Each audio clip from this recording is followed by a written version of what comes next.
Der Waschmarksaff von Paul Tremmel. Ich war vielleicht so Stücke 7, da war ich auf dem Waschmarkt hive.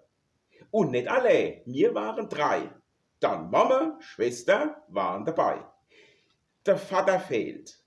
Das war sein Schade, denn der hat gestern Abend schwer geladen.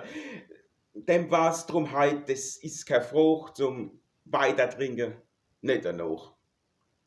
Da war der beste Wein wie Gift. Doch ich, wie sich das manchmal trifft, ich treff mein Onkel Konrad und du den sehe, der kauft mir lose, Sticker Zähne. Zunächst und ohne Unterschiede, da waren die ersten 9 nieder. Es zählte los. Ich denk, ich spinn. War das tatsächlich der Hauptgewinn? Und wann der Hauptgewinn dabei, da hast die Auswahl jo, die frei. Ich hab nicht lang müssen denken. Ein großer Aff tut overhängen, 1 Meter groß und lebensecht. Den nehm ich mir, das war mir recht.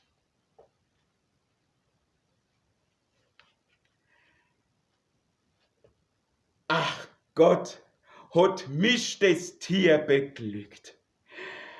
Was hab ich jetzt mein Aff getrickt? Und sicher hätten mich alle Leid den schönen Aff beneid.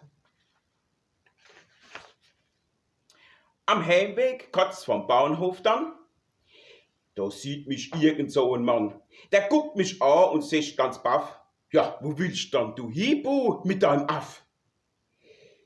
Die Mutter sagt, tja, so ist es halt. Der läuft genauso heim als wie der Alt. Dann der hat gestern, das kann man sagen, ein viel größerer Aff noch heimgetragen.